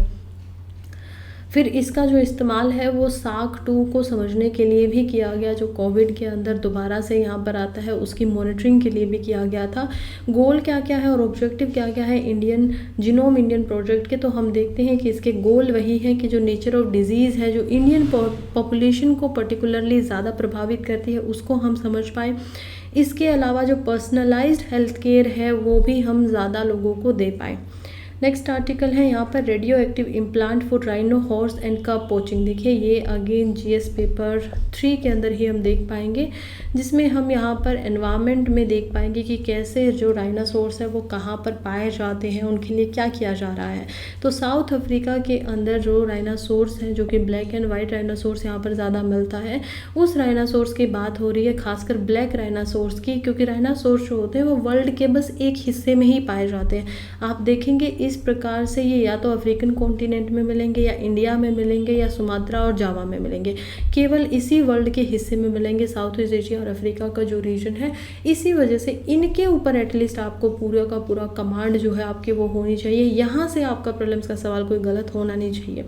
फिलहाल इसके साइंटिफिक नेम की बात करें तो ये है सेरेटोथेरियम सिमुमम, और इनका वेट जो होता है वो 1800 से 2700 किलो के बीच में होता है। ये 10 से 16 फीट की जो इनकी बॉडी का साइज होता है, जो चौड़ाई होती है वो होती है, और जो इनकी लंबाई होती है, बॉडी की हाइट जो इनकी होती है वो होती है 5 से 6 फीट की। इनका स्किन कलर जो होता है, चाहे वाइट हो या ब्लैक राइनो हो, दोनों का ही एक ग्रे स्किन कलर होता है। बल्कि इनके नाम में बहुत कंट्रास्ट, आप वाइट से सोचेंगे कि ये वाइट राइनो, नहीं, उनका कलर वाइट नहीं होता है, जस्ट वो एक अलग एरिया से है तो उनको वाइट कलर दिया गया है। हॉर्न की बात करें तो जो ये ब्लैक राइनो और वाइट राइनो है, इनके 2 सींग होते हैं। एक इनका जो हॉर्न होता है वो बड़ा होता है, दूसरा इनका छोटा हॉर्न होता है। अलग अलग साइज़ के ये दिखाई देते हैं। इनके कुछ डिस्टिंक्टिव फीचर भी है, जैसे कि इनका एक हम्प हमें दिखाई देता है। इनकी 2 नाक के जो हॉर्न होते हैं वो एक्चुअली में एक बड़ा होता है, एक छोटा होता है, तो यही इनके कुछ हम वो देख पाते हैं। सोशलेबिलिटी के बारे में बात करें कि ये रहते कहते हैं, इनका बिहेवियर कैसे हैं, तो जो ये राइनाज होते हैं इनको एक्चुअली में सेमी सोशल लाइफ पसंद होती है, यानी कि ये स्टेबल ग्रुप में रहना पसंद करते हैं। 6 से 7 लोग एक साथ मिलकर रहना पसंद करते हैं। गेस्टेशन की बात करें तो ये अप्रोक्सीमेटली 16 महीने तक इनके जो बच्चा होता है, प्रेगनेंसी इनकी चलती है 16 महीने तक, और मदर यहाँ पर हर दूसरे तीसरे साल के अंदर एक बच्चे को जन्म एक समय पे देती रहती है। समटाइम इसको स्क्वायर लिप्ड राइनासोर्स भी बोला जाता है। फिलहाल जो ये रेडियो एक्टिव इम्प्लांट किया जा रहा है किसी राइना के हॉर्स के ऊपर, क्यों किया जा रहा है? साउथ अफ्रीका के जो साइंटिस्ट हैं वो इस काम में लगे हुए हैं। रीज़न ये है क्योंकि साउथ अफ्रीका में राइनोसोर्स जो है वो काफ़ी ज़्यादा मात्रा में है। वहाँ पर उनकी पोचिंग होती है। पोचिंग क्या होती है? इलीगल तरीके से उनको यहाँ पर मार दिया जाता है उनके एक सींग के लिए, और फिर इसको मार्केट में जाकर इंटरनेशनल मार्केट जैसे चाइना और वियतनाम जैसी मार्केट्स है उनमें बेच दिया जाता है, और या फिर इनको मार कर इनकी जो ज़्यादातर जो इनकी डेथ होती है वो हॉर्न की वजह से ही होती है। इसी वजह से जो इनके हॉर्न्स है, कभी कभी इनमें पॉइजन भी मिलाया गया ताकि ये जो पोचिंग है वो रोकी जा सके, लेकिन इससे जो राइनो है उस पर नुकसान ना हो, बल्कि इसके जो हॉर्न को काट रहे हैं या फिर वो जो उनको इस्तेमाल करना चाहते हैं उनके ऊपर इसका ज़्यादा जो असर हो वो हो, लेकिन ये पोचिंग रुक नहीं पाई। अब इनके अंदर रेडियो एक्टिव इम्प्लीमेंट जो है वो डाले जा रहे हैं, जिससे ये जहाँ भी जाएंगे इनको मॉनिटर करना जो है वो आसान हो जाएगा। अगर ये बॉर्डर के पास से कहीं पर जाते हैं तो पकड़े जा सकेंगे जो भी इनको लेकर जा रहे होंगे। फ़िलहाल इनकी बात करें तो हैबिटेट इनका ज़्यादातर हम देख पाते हैं कि अफ्रीका के अंदर ही ज़्यादा है। हिस्टोरिकल रेंज भी इनकी जो होती थी वो इतने एरिया में होती थी, लेकिन अब ये थोड़े कम एरिया के अंदर फ़िलहाल रहते हैं। State of world rhino species की रिपोर्ट आई थी 2023 के अंदर, जिसमें हम देखते हैं कि 5 तरीके की हमें स्पीशीज़ दिखाई देती हैं पूरे वर्ल्ड के अंदर, जिसमें से एक यहाँ पर इंडियन राइनो भी है। फ़िलहाल वाइट राइनो को देखते हैं जो अफ्रीका में मिलता है, इसका नाम वही है केराथेरियम सिमिमम। अब ये जो वाइट हम राइनो की बात कर रहे हैं, इसकी एस्टिमेटेड पॉपुलेशन जो है वो लगभग 16,000 से ज़्यादा है और ये लगातार कम हो रही है। इसीलिए IUCN ने जो इसका स्टेटस है वो नियर थ्रेटन रखा है कि पॉपुलेशन तो इनकी ठीक है, खतरे की कोई बात नहीं है, लेकिन क्योंकि ये घट रही है इस वजह से ये जो थ्रेटन होता है, खतरे के पास जा रहे हैं, नियर थ्रेटन इनको स्टेटस दिया गया है। फिर हम ब्लैक राइनो की बात करते हैं तो हम इसमें देख पाएंगे इनकी पॉपुलेशन भी अफ्रीका में ही मिलती है, ज़्यादातर साउथ अफ्रीका में ही। ये लगभग 6,487 यहाँ पर उनकी पॉपुलेशन बढ़ रही है और ये क्रिटिकल इंडेंजर कंडीशन में आते हैं, क्योंकि अब हो सकता है कि इनका कंजर्वेशन ज़्यादा अच्छा हो रहा है तो इसी वजह से इनकी पॉपुलेशन बढ़ रही है। अदरवाइज़ एक समय पे इनकी पॉपुलेशन बहुत कम भी हो गई होगी। फिर हम देखते हैं हमारे इंडियन राइनो को, जो कि जाना जाता है ग्रेटर वन हॉर्न राइनो के नाम से। आप लोगों ने अब जब राइनोसोर्स को देखा होगा तो ज़रूर एक ही सींग के साथ देखा होगा, क्योंकि आपने इंडिया में उनको देखा होगा। तो इंडिया के जो होते हैं उनका जो हॉर्न होता है वो एक ही होता है, इसी वजह से उसको ग्रेटर वन हॉर्न राइनो के नाम से जाना जाता है, जो कि इंडिया, नेपाल, भूटान इन तीनों जगह पर मिलता है। इनकी जो साइंटिफिक नेम होता है वो होता है राइनोसेरस यूनिकॉर्नस। तो यूनी से आप समझ पाएंगे एक ही यहाँ पर है। इनकी पॉपुलेशन जो है वो लेस देन 4,000 यहाँ पर दिखाई दे रही है। ये लगातार बढ़ रही है। IUCN स्टेटस इनका वनरेबल है। फिर यहाँ पर एक अदर जो स्पीशी है वो है सुमात्रन राइनो की, जो कि यहाँ पर सुमात्रा जो आइलैंड है वहाँ पर मिलेंगे। ये 34 से 47 ही है और ये भी लगातार घट रहे हैं, इसी वजह से इनका स्टेटस क्रिटिकली इंडेंजर्ड है।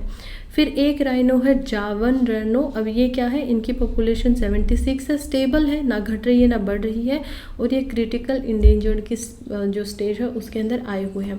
फ़िलहाल इंडिया पे थोड़ा ज़्यादा ध्यान देते हैं। हम देख पाते हैं कि इंडिया के अंदर जो राइनोसोर्स है वो सबसे ज़्यादा आसाम में पाए जाते हैं और आसाम के अंदर भी जो काजीरंगा नेशनल पार्क है उसमें ये सबसे ज़्यादा मिलते हैं। इसके बाद इनकी जो अदर पॉपुलेशन है वो भी अदर एरियाज़ में भी मिलती है, लेकिन हम देखेंगे कि जो राइनाज है वो यहाँ पर इंडेंजर्ड स्पीशीज़ की तरह है। और पहली बार जो पोचिंग है 2022 के अंदर एक ऐसा साल आता है जो इंडिया में 0 पोचिंग होती है, कोई भी इनको मारता नहीं है पिछले 22 सालों में। अदरवाइज़ इंडिया के अंदर पोचिंग जो थी वो काफ़ी चलती थी, लेकिन सरकार के जो एफर्ट्स हैं उनके साथ में यहाँ पर पोचिंग को कम किया गया। 5 तरीके के राइनोज को आप फिर से देख सकते हैं।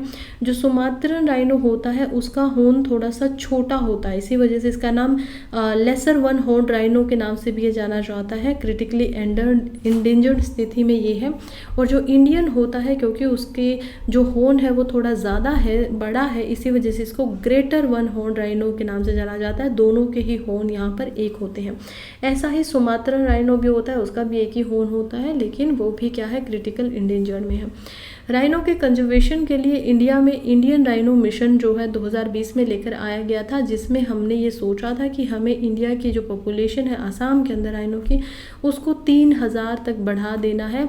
और इसी वजह से हमने 7 प्रोटेक्टेड एरिया भी आसाम में लगाए।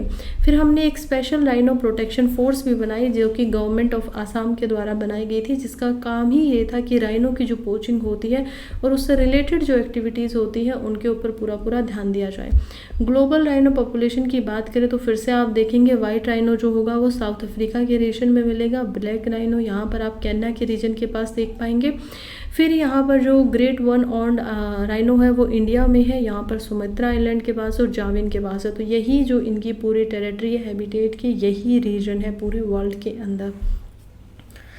नेक्स्ट ऐप की तरफ बढ़ रहे हैं जो कि है ई साक्ष्य ऐप। अब ये ई साक्ष्य ऐप जो है ये मतलब कि साक्ष्य का हिंदी में जो मतलब होता है वो होता है एविडेंस या कोई तथ्य आपके सामने जब रख रहे हैं, और इंग्लिश में मतलब होता है एविडेंस आपके सामने रख देना।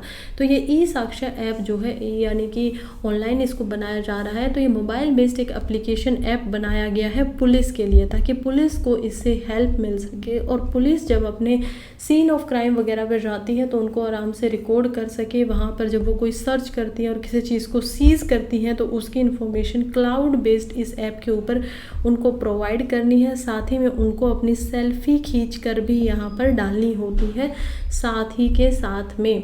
अब ये कहाँ पे आया गया है, तो ये जो पूरी की पूरी इन्फॉर्मेशन है वो दी गई है भारतीय नागरिक सुरक्षा संहिता के अंदर BNSS के अंदर, जो कि हमारे जो 3 क्रिमिनल लॉज बिल है अभी जिनमें अमेंडमेंट किया गया था उनके अंदर इसको लाया गया। पहला हम देखते हैं BNS को, भारतीय न्याय संहिता, जो कि IPC के नाम से भी आप लोग ज़्यादा जानते होंगे, इंडियन पीनल कोड के नाम से, जो कि सबसे पहली बार 1860 के दौर में यहाँ पर आई थी। फिर हम जानते हैं भारतीय साक्ष्य यानी कि भारतीय एविडेंस एक्ट को, जो कि इंडियन एविडेंस एक्ट के नाम से जाना जाता है, जो सबसे पहले 1872 में लाया गया। उसके बाद लास्ट में आती है BNSS यानी कि भारतीय नागरिक सुरक्षा संहिता या फिर CRPC भी आप इसको बोल सकते हैं। तो CRPC क्या था, क्रिमिनल प्रोसीजर कोड, जो कि आता है 1898 के अंदर। फिलहाल इनमें अमेंडमेंट किया और उसी के तहत पे जो ये ऐप बनाया गया है ये बनाया गया है। अब इसमें आपको FIR के साथ में जो भी आपने जहाँ पर भी सर्च किया है चीज़ों को, उन सभी चीज़ों को जो भी आपने जब्त किया है, जो भी आपको एविडेंस मिले, सब कुछ आपको क्लाउड बेस इस ऐप के ऊपर डालना है, ताकि एविडेंस के साथ कोई भी बाद में छेड़खानी ना हो सके, सारी चीज़ें यहाँ पर सेव हो पाए। आज का हमारा लास्ट आर्टिकल जो है वो है इंटरनेशनल शुगर ऑर्गेनाइजेशन के बारे में। देखिए अभी अभी क्या हुआ है कि इंडिया ने 64th काउंसिल मीटिंग जो है इंटरनेशनल शुगर ऑर्गेनाइजेशन की, उसको यहाँ पर होस्ट किया है। ये एक इंटर गवर्नमेंटल बॉडी है जो कि लंदन के अंदर बेस्ड है। इसके बारे में कुछ और देखिए तो ये इसकी ऑफिशियल वेबसाइट है, जहाँ पर यहाँ पर आप देख पाएंगे इवेंट्स के बारे में पहले ही लिखा हुआ है। 64th जो इसका अमेंडमेंट काउंसिल की जो मीटिंग होने वाली थी वो इंडिया में होने वाली थी, जो कि 24 से 28 जून तक रही है। इसके अलावा ये क्यों इम्पोर्टेंट हो जाती है, चलिए समझते हैं। इसमें एक तो 88 जो देश है वो इसके मेंबर है, जिसमें से इंडिया खुद इसमें एक मेंबर है।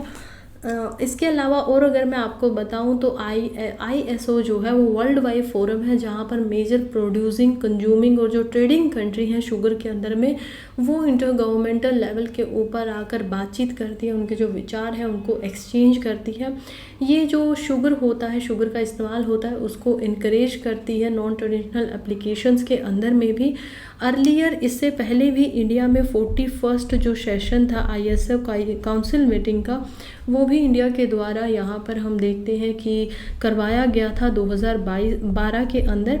अब इंडिया के लिए इतना इम्पोर्टेंट क्यों हो जाता है, क्योंकि इंडिया जो है वो वर्ल्ड का लार्जेस्ट प्रोड्यूसर एंड कंज्यूमर है और साथ में सेकंड लार्जेस्ट एक्सपोर्टर है शुगर का। इंडिया में शुगर की 2 बेल्ट है, एक होती है नदर्न बेल्ट, जिसके अंदर जो हम पंजाब, हरियाणा, यूपी, बिहार को देख पाएंगे, जिसमें हम यहाँ पर शुगर की प्रोडक्शन बहुत ज़्यादा देखते हैं। फिर दूसरी है सदर्न बेल्ट, जिसमें हम गुजरात का कुछ भाग, महाराष्ट्र, कर्नाटक और तमिलनाडु और आंध्र प्रदेश को देख पाते हैं। सबसे ज़्यादा जो प्रोडक्शन होती है वो होती है महाराष्ट्र के अंदर शुगर केन की यानी गन्ने की, उसके बाद यूपी के अंदर होती है और थर्ड होती है कर्नाटका में सबसे ज़्यादा। अब इंडिया जो है वो लार्जेस्ट कंज्यूमर है, सबसे ज़्यादा चीनी शुगर जो होती है वो इंडिया में ही खाया जाता है, खपत उसकी होती है, और सेकेंड लार्जेस्ट प्रोड्यूसर है शुगर का ग्लोबली, वर्ल्ड में सबसे ज़्यादा जो सेकेंड नंबर पे बनाता है वो इंडिया बनाता है। अगर हम कंजप्शन की बात करें तो वर्ल्ड में अगर 100 में से हमें निकालना हो तो 15% हम लोग जो है वो खपत करते हैं और 20% हमारा प्रोडक्शन का रेट है, यानी 5% क्या होता है ज़्यादा हम लोग बनाते हैं और उसको हम फिर बाद में एक्सपोर्ट करते हैं। नियरली इंडिया में 5 करोड़ फार्मर्स ऐसे हैं जो यहाँ पर शुगर केन की जो कल्टीवेशन है उसमें लगे होते हैं। नदर्न बेल्ट के अंदर हमने ऑलरेडी देखा, यूपी, बिहार, हरियाणा, पंजाब इसमें आता है, सदर्न बेल्ट में इसमें आता है। और इसके अलावा जो शुगर है उसका इस्तेमाल या शुगर केन जो है उसका इस्तेमाल जो गवर्नमेंट है वो हम देख पाते हैं कि यहाँ पर जो बायोफ्यूल्स वगैरह बनाने के लिए पेट्रोल वगैरह के अंदर भी इसका इस्तेमाल करती है, तो इसी वजह से वहाँ पर भी इम्पोर्टेंट हो जाता है।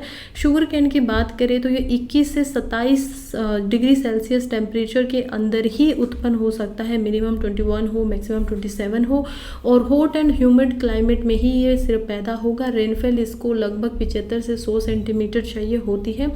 सोइल इसकी डीप रिच लूमी सोइल होनी चाहिए। टॉप जो शुगर को प्रोड्यूसिंग स्टेट है वो हमने ऑलरेडी देखा महाराष्ट्र, यूपी, कर्नाटका है। इसका डिस्ट्रीब्यूशन जो है वो ब्रॉडली 2 मेजर एरियाज़ में ही है। साउथ इंडिया के पास क्योंकि ट्रॉपिकल क्लाइमेट होता है, इस वजह से वहाँ पर हायर सर्क्रोज पाया जाता है। अब ये क्या होता है, ये जो आप लाइन देख पा रहे हैं इंडिया में जो उसकी मध्य से गुजरती है, ये होती है ट्रॉपिक ऑफ कैंसर की लाइन।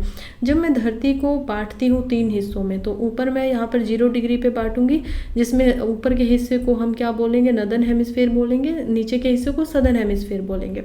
फिर मैं 23.5 डिग्री पे एक और रेखा खींचूंगी जो कि जानी जाएगी ट्रॉपिक ऑफ कैंसर के नाम से, और नीचे फिर से 23.5 डिग्री साउथ में खींचूंगी तो वो जानी जाएगी ट्रॉपिक ऑफ कैप्रिकॉर्न के नाम से। फिर 66.5 डिग्री के ऊपर हम एक और रेखा खींचते हैं, जो ऊपर वाला एरिया होता है उसको टेम्परेट जोन बोला जाता है।